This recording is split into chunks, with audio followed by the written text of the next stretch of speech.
Welcome. My name is Yannick Moy and I work at Educore. I'm going to present you the 6th installment of our Find the Bug series. I'll exercise our tool CodePeer on an electronic coach monitoring running exercises. An exercise consists simply in running at a given pace for a given duration. A training item is an exercise repeated a given number of times. Finally, a training is a series of items to perform between a start and a stop times. Now, the electronic coach not only displays the information on the current exercise, it also allows you to modulate the training along the way by skipping exercises before completing or even starting them. Let's call CodePeer on this project. It reports a few warnings, but I will look at them later. For now, I would like to concentrate on the contracts generated by CodePeer for subprograms. Let's look at the contract for subprogram start. Procedure start, as its name suggests, is supposed to initiate the training, which supposes initializing field start and stop of the argument training t. CodePeer indeed generates the postcondition that t.stop is initialized after start, but it does not say anything about t.start. In fact, procedure start does not initialize t.start. So let's correct that.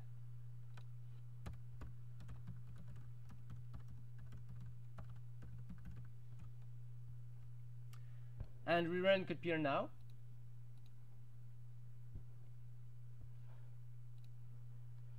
Now, CodePeer correctly detects that t.start is initialized by procedure start, and it even computes its value current.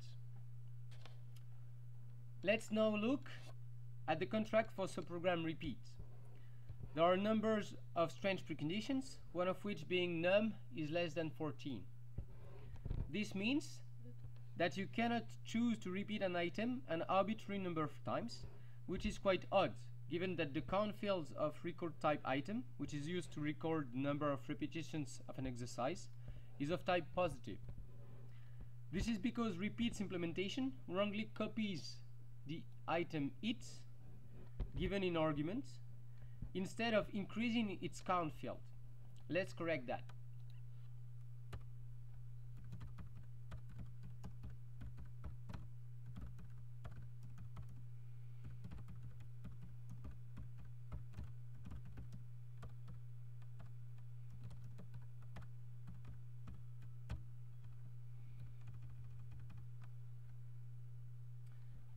Let's run CodePeer.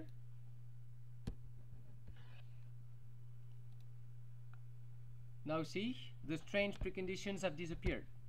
We are left with preconditions that give correct bounds for it and num.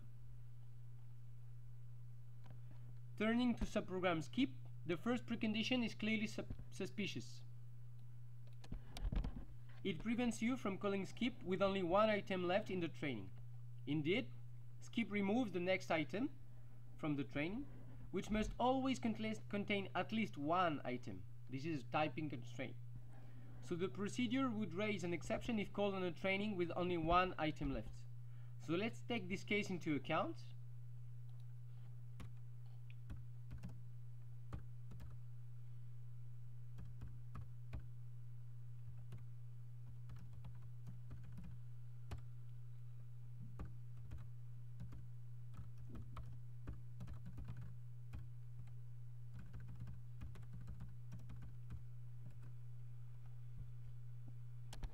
What we're doing here is to set the stop time to the start time, which indicates that the training is finished.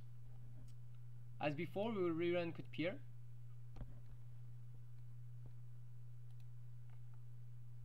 And see, no more suspicious precondition. The contracts for skipping and for updates do not show strange contracts, so let's turn to the warnings. I'll start with the test always true because change is always less than current. Current is correctly defined as t.start updated with the time elapsed. change is the time at which we should change item. We should be t.start plus the time to perform the current item. So there was a typo here in the definition of change, as it is currently defined as a subtraction instead of an addition. CodePeer detects that this causes changes to be always lower than current, hence the warning. The typo is easy to correct, and we can rerun CodePeer.